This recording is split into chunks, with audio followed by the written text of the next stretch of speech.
Hi all, welcome back to my channel. ಇವತ್ತಿನ recipe ಬಗ್ಗೆ ಹೇಳೋದಾದರೆ, ಕಡಿಮೆ ಸಮಯದಲ್ಲಿ ಹೆಲ್ದಿಯಾದ ಬ್ರೇಕ್ಫಾಸ್ಟ್ನ ಯಾವ ರೀತಿಯಾಗಿ ರೆಡಿ ಮಾಡ್ಕೊಳ್ಳೋದು, ಹಾಗೆಯೇ ಏನೆಲ್ಲ ಇಂಗ್ರೀಡಿಯೆಂಟ್ಸ್ ಬೇಕು ಅಂತ ಈ ವಿಡಿಯೋನಲ್ಲಿ ತಿಳಿಸ್ಕೊಡ್ತಿದ್ದೀನಿ. ನೀವು ಬೇಕಾದರೆ ಇದನ್ನು ಆಫೀಸ್ಗಾಗಿರ್ಬೋದು, ಸ್ಕೂಲ್ಗಾಗಿರ್ಬೋದು, ಲಂಚ್ ಬಾಕ್ಸ್ಗೆ ಕ್ಯಾರಿ ಮಾಡ್ಕೊಬಹುದು. ಹಾಗಿದ್ರೆ ಬನ್ನಿ. ಮೊದಲಿಗೆ ನಾನಿಲ್ಲಿ 1 ಬೌಲ್ ಆಗುವಷ್ಟು ರಾಗಿ ಹಿಟ್ಟನ್ನ ತಗೊಂಡಿದ್ದೀನಿ.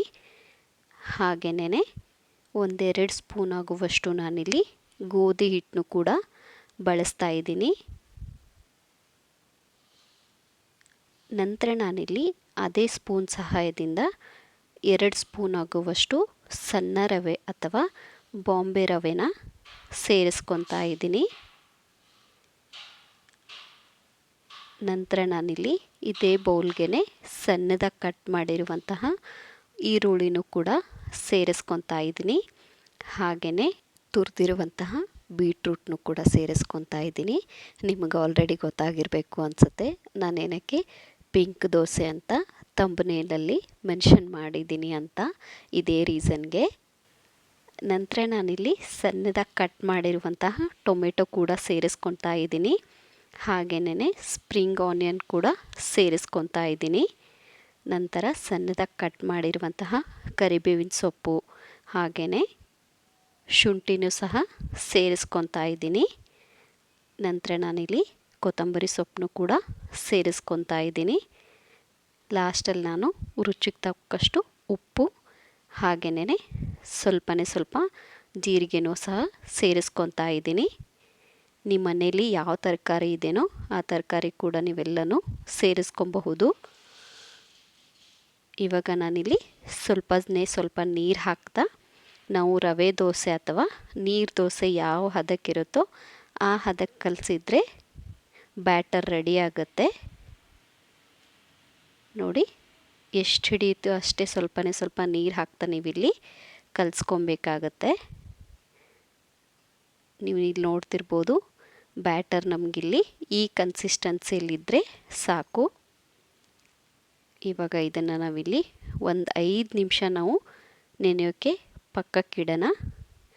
ಅಷ್ಟರಲ್ಲಿ ನಮಗೆ ಆ ಕಡೆ ಹಂಚು ಬಿಸಿ ಮಾಡೋಕ್ಕಿಡೋಣ. ನೀವಿಲ್ಲಿ ನೋಡ್ತಿರ್ಬೋದು, ಬ್ಯಾಟರ್ ನಮಗೆ ನೀಟಾಗಿ ನೆಂದಿದೆ. ಈ ಕಡೆ ನಮಗೆ ತವ ಕೂಡ ಬಿಸಿ ಆಗಿದೆ.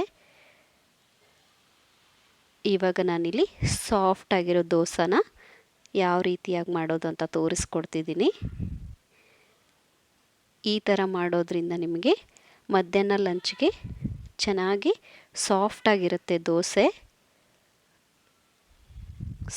ಸ್ವಲ್ಪ ಆಯಿಲ್ನ ಹಾಕಿಬಿಟ್ಟು ನೀವು ತುಪ್ಪನೂ ಸಹ ಬಳಸ್ಕೊಬಹುದು.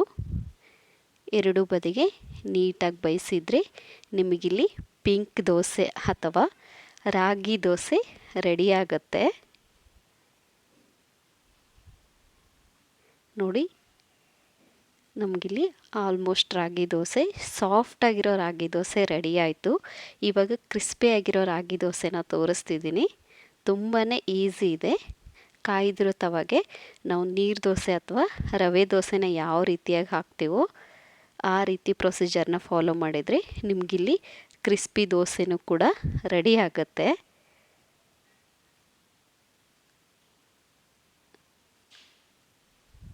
ಸೊ ನೋಡಿದ್ರಲ್ಲ ಎಷ್ಟು ಈಸಿಯಾಗಿ ನಾವು ಪಿಂಕ್ ದೋಸೆ ಅಥವಾ ರಾಗಿ ದೋಸೆನ ಮಾಡೋದು ಅಂತ.